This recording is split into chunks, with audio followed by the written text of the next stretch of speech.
वेदनांचे अलगुज नवा छंद नवा ध्यास शोधी नवे आकाश राखेतून मीच नवा घेतला आकार उजळून जाई पुन्हा अवघाची हा संसार अवघाची हा संसार. श्रद्धाला भेटायला आलो होतो तिची विचारपूस करण्यासाठी. ठीक आहे ती, पण पुढल्या वेळी याल तेव्हा मी असन तेव्हा या. आपल्यामुळे त्यांच्यात पुन्हा वाद नको व्हायला. माझ्या संसारात मीठ घालवून पार नासवलाय माझा संसार त्या वकिलानं. दादा आणि वहिनीच्या भांडणात मे बी वहिनी वाढदिवसाचा खर्च करण्याचा प्रयत्न करेल, पण तू तिला तसं करू देऊ नकोस. मी मावशीकडे गेले नव्हते. कुठे गेली होतीस? आष्टीला. तेव्हा इथून पुढे माझ्या केबिनमध्ये येताना तुमचे विचार वगैरे सगळं बाहेर सोडून मग आत यायचं. हॅलो. कोण? आसावरी? हो. मी वरून बोलतोय. ये सर. कार्तिक आलाय का ऑफिसला? नाही सर. त्याचा फोनही लागत नाहीये. कुठे येतो? म्हणजे अजून पोचले नाहीत ऑफिसला सर, मला माहित नाही. ठीक आहे, मी घरनं निघालोय. मला पोचायला ऑफिसला अर्धा तास तरी लागेल. आणि हो, कार्तिक आला की त्याला म्हणून शार्दूल मॉलची फाईल रेडी करून ठेव.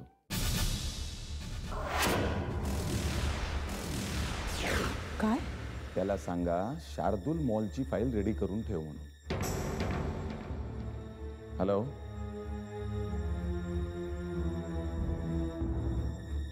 मिसेस भोसले. काय झालं? What happen? काही नाही, मी सांगते. ठीक आहे.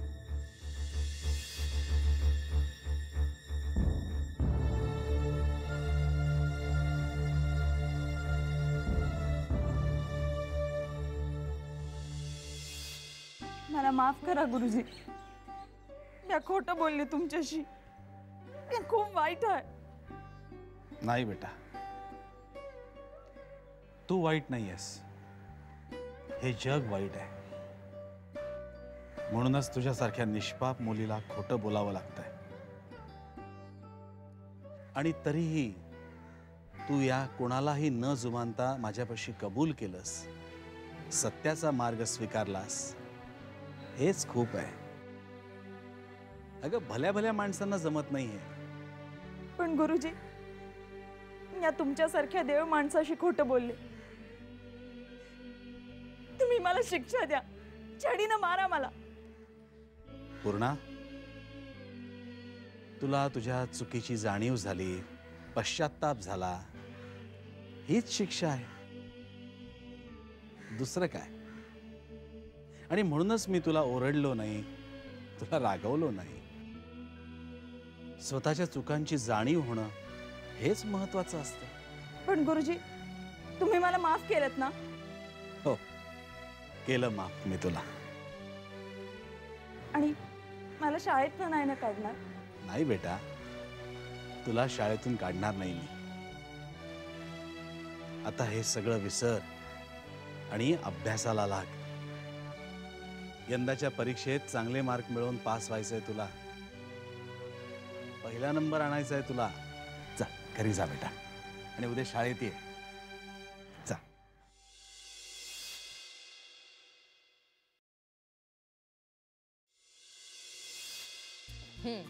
त्या दिवशी आपलं ABCD शिकून झालं की नाही? आता आपण नंबर्स शिकायचे. ओके? नंबर्स म्हणजे? नंबर्स म्हणजे 1 2 3 4. चल सुरुवात करूया. ओके, आता बघा, आधी मी तुला 1 काढून दाखवते. हा असा, ही स्टँडिंग लाईन आणि खाली स्लीपिंग लाईन. ओके? आता तू काढायच्या. तू तू तू काढ. मी काढू? ठीक आहे, बघा मी पुन्हा एकदा काढते, नीट बघ. आता अशी एक लाईन, देन ही. इथे लक्ष दे शार्दूल. ही स्टँडिंग लाईन आणि ही स्लीपिंग लाईन. ओके? सोपं आहे. आता इकडे तू काढ बघू.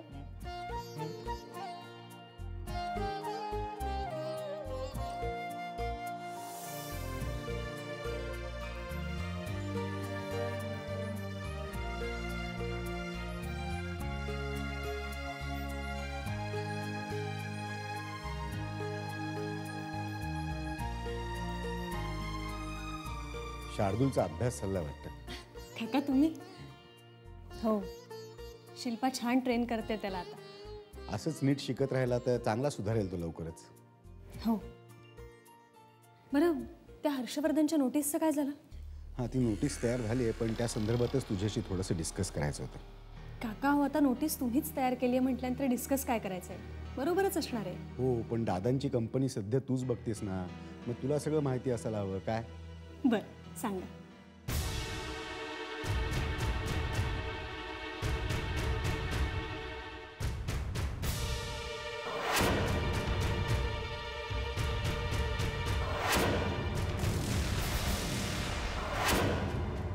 मी तुम्हा दोघांना मुद्दाम बोलावून घेतलं इथे. शार्दूल मॉलचं प्रोजेक्ट आपल्याकडे येण्याचे मॅक्सिमम चान्सेस आहेत. सो आपल्याला प्रिपेअर्ड असायला हवं. कार्तिक, मला तर वाटतं एक 2-4 दिवसात नेहा हे प्रोजेक्ट आपल्याकडे हँडओव्हर करेल. पण सर, नाही म्हणजे विषय सोडून होईल तरी पण विचारतो. सर, शार्दूल मॉलचं काम आसावरीच्या नवऱ्याकडे म्हणजे हर्षवर्धन भोसलेकडे होतं आणि आसावरी ही नेहा मानेची बहीण आहे. मग असं असताना ते प्रोजेक्ट त्यांच्याकडून काढून घेऊन ते आपल्याला देत आहेत. यामागं फक्त काम डिले होणे एवढं एकच कारण असू शकतं की आणखीन काही? कार्तिक, कारण काही असू दे, आपल्याला आपल्या कामाशी काम ठेवायचं.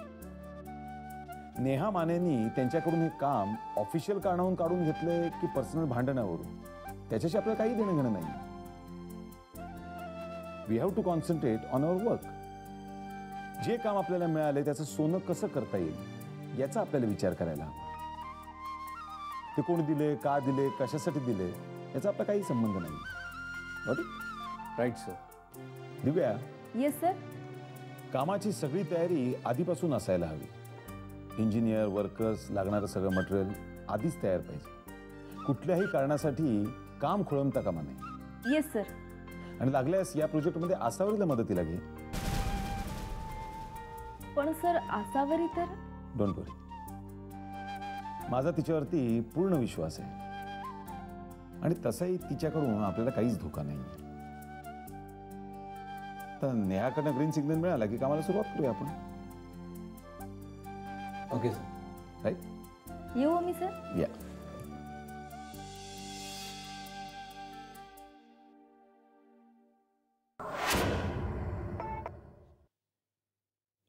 तुला सांगितलं तर मी काही वाटलं तर मी तुला फोन करीन, तू फोन करण्याची गरज नाही म्हणून. आय नो, पण मी फोन केलाय त्यामागे एक कारण आहे. काय? आज मी शार्दूलला ट्रेनिंग द्यायला त्याच्या घरी गेले होते, तेव्हा मी नेहा आणि राजाराम पांढरेंना बोलताना ऐकलं आणि मला एक वेगळीच बातमी कळली. कसली बातमी? ते दोघं तुम्हाला फायनल नोटीस पाठवायचं बोलत होते. Final notice? हो.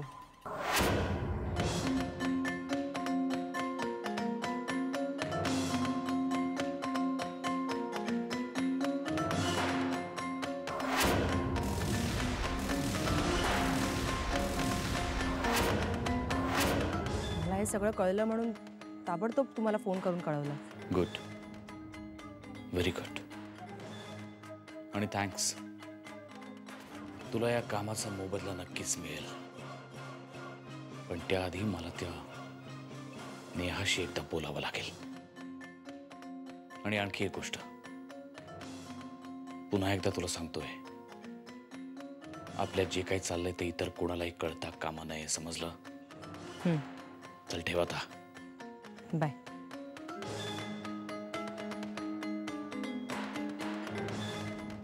मला नोटीस पाठवतेस? मला?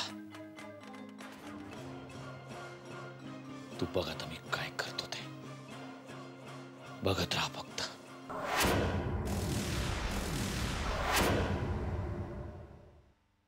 ऑफिसला निघालीस का? तुमचा नाश्ता टेबलवर ठेवलाय, करून घ्या. नाश्ता करून घ्या. तुमच्याशी बोलते मी, काय झालं? कशा करता विचारतेस उगाच? मला काय झालंय काय नाही याने तुला काय फरक पडतो? फक्त नावापुरते नवरा बायको आहोत आपण. आपापलं आयुष्य वेगवेगळं जगतोय. मग उगाच माझी किती काळजी आहे असं दाखवायचं नाटक कशाला करतेस? बघितलंस मला काय झालंय, मी का चिडलोय हे जाणून सुद्धा घ्यावं असं वाटत नाहीये तुला. तुम्ही दोन्ही बाजूनी बोलताय असं नाही वाटत तुम्हाला? मी विचारलं तुम्हाला काय झालं म्हणून, नाही का? हो, उपकारच झाले. आजकाल तुम्ही सगळेच या ना त्या कारणाने उपकार करता माझ्यावर. माझी लायकी नसताना माझ्याशी बोलता, मला घरात राहू देता. खूप उपकार झाले तुमच्या सगळ्यांचे. या उपकाराच्या ओझ्याखाली जीव गुदमरायला लागलाय माझा. मला घरीदारी तेच. इकडे तू अशी वागतेस आणि तिकडे ती नेहा तुझी बहीण. एक नंबरची आगाऊ आणि उद्धट आहे तुझी बहीण. एक नंबरची. त्या धनाजीची सून झाल्यापासून माझ्या डोक्यावर मिऱ्या वाटायला लागली आहे. सोडो की पळो करून सोडलंय मला. काय झालं की लगेच नोटीस, काय झालं की लगेच नोटीस. अरे नाते संबंध नाही जपायचे तर ठीक आहे म्हणावं, पण निदान बिझनेस तरी नीट कर. पण नाही, तिचाही खूप राग आहे माझ्यावर तुझ्यासारखाच. म्हणून असा त्रास देते मला. नाश्ता टेबलवर ठेवलाय, मला ऑफिसला उशीर होतोय.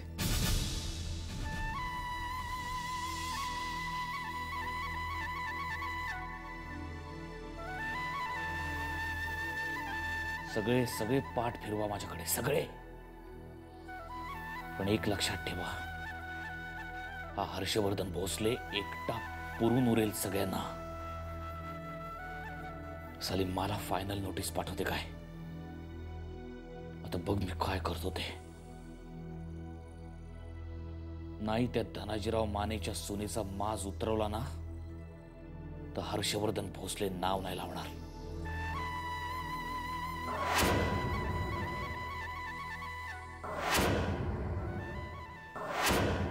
मला नाही जेवायचं. असं काय करताय? जेवून घ्या बरं. मला आता जेवायचं नाही. मग काय करायचं तुम्हाला? मला आता बाहेर जायचंय. हे बघा, तुम्ही आधी जेवून घ्या आणि मग कुठे जायचं तिथे जा. नाही, मला आता जेवायचं नाही. आई काय ग, काय झालं? नेहा, आता तूच बघ बाई. अगं हे बघ, यांना कुठेतरी बाहेर जायचं. मी यांना म्हटलं की आधी जेवून घ्या आणि मग कुठे जायचं तिथे जा. ऐकतच नाहीये. शार्दूल, तू ऐकत का नाहीयेस आईचं? हा, का जेवत नाहीयेस? जा जेवून घे, चल. नाही, मला आता जेवायचं नाही. का जेवायचं नाहीये तुला? मला बाहेर जायचं आहे. बाहेर जायचंय आत्ता? हे बघ, तू गुड बॉय आहेस की नाही? हा, मग गुड बॉय मुलांना आधी छान जेवण करतात आणि मग फिरायला जातात रात्री. मग आपणही तुझं जेवण झालं की फिरायला जाऊया. कुठे? बागेत. बागेत जाऊया, मग तिथे मस्तपैकी आईस्क्रीम खाऊया. चालेल? हो हो, चालेल. आपण आधी जेवूया, मग बाहेर दूर जाऊया, मग आईस्क्रीम खाऊया. चालेल चालेल चालेल. शिणे बाई, तुला बरं जमतं त्यांना सांभाळणं. उद्या तुला बाळ झालं की 2-2 पोरं कशी सांभाळणारच तुझं तुला माहिती. जमेल, सगळं जमेल. आई, अगं देव आपल्या पुढे पेच निर्माण करतो ना, तेव्हा त्याची उत्तरं शोधण्याची ताकदही देतो आपल्याला. सगळं व्यवस्थित होईल, सुरळीत होईल, ह्याच आशेवर तर जगतो आपण. उद्याच्या आशेवरच तर प्रत्येक माणूस जगत असतो. या ट्रेनिंग कोर्समुळे शार्दूलरावांमध्ये नक्कीच काहीतरी चांगला बदल घडेल, सुधारतील. मलाही तेच वाटतंय. जा जेवायला वाढ त्याला.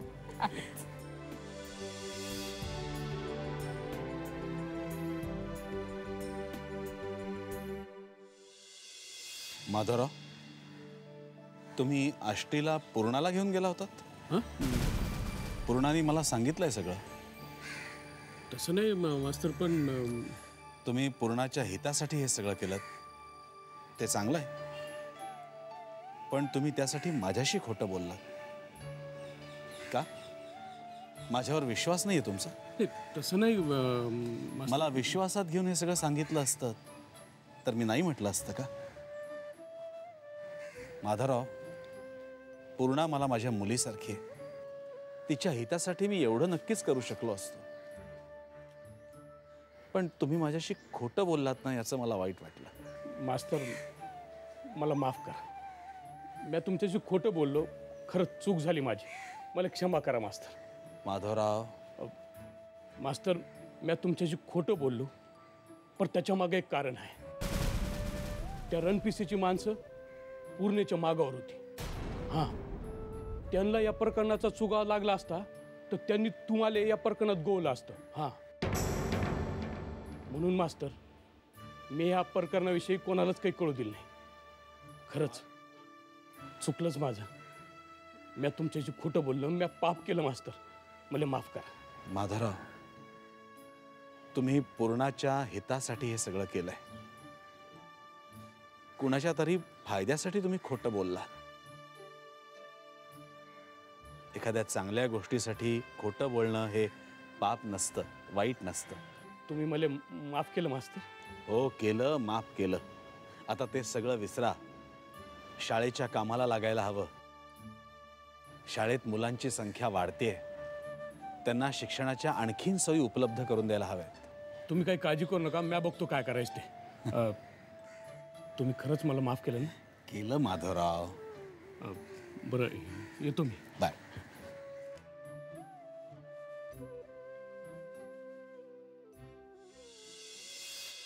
बोला, कसं काय येणं केलं? मॉलच्या कामासंदर्भात बोलायचं होतं जरा. त्यात बोलायचं काय?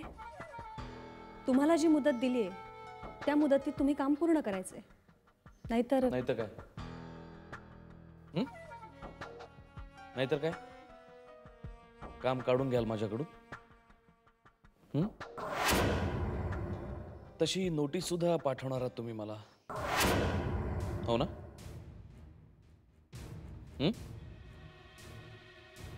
तुला प्रश्न पडला असेल की तिकडे चंद्रपुरात बसून मला इथल्या नागपूरमधल्या बातम्या कशा काय समजतात.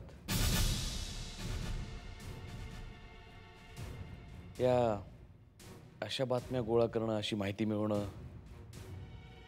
हे सगळे हर्षवर्धन भोसलेच्या डाव्या हाताचा मळ आहे.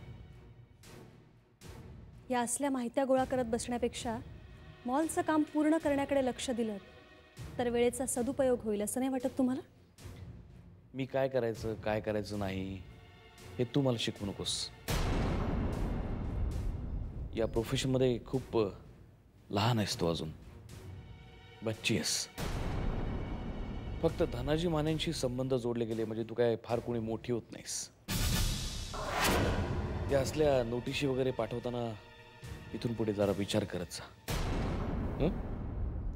काय आहे, या मॉलचं काम माझ्याकडनं कोणीही काढून घेऊ शकत नाही, तूही नाही. या मॉलचं काम मीच पूर्ण करणार आणि मला जेवढा वेळ हवा आहे तेवढा वेळ घेऊन मी ते पूर्ण करणार. सॉरी मिस्टर हर्षवर्धन भोसले, पण वेळ कुणासाठीही थांबत नसते आणि ती तुमच्यासाठीही थांबणार नाही.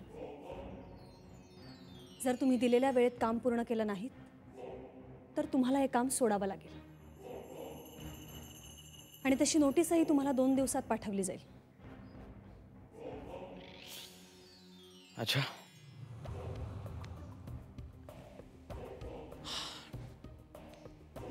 ठीक आहे. म्हणजे तू ऐकणारच नाहीयेस तर मग मी सुद्धा जगासमोर तुझं पितळ उघडं करीन.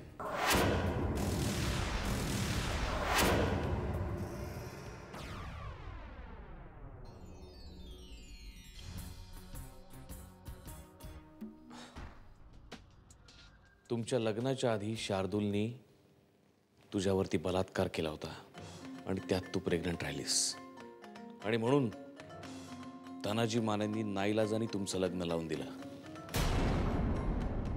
ही गोष्ट जगासमोर आणायला मला 2 दिवस नाही, 2 मिनिटं सुद्धा पुरेशी आहेत. माणसाने आपल्या कुवतीपेक्षा जास्त उंच उड्या मारू नयेत. तोंडावर आपटण्याची भीती असते.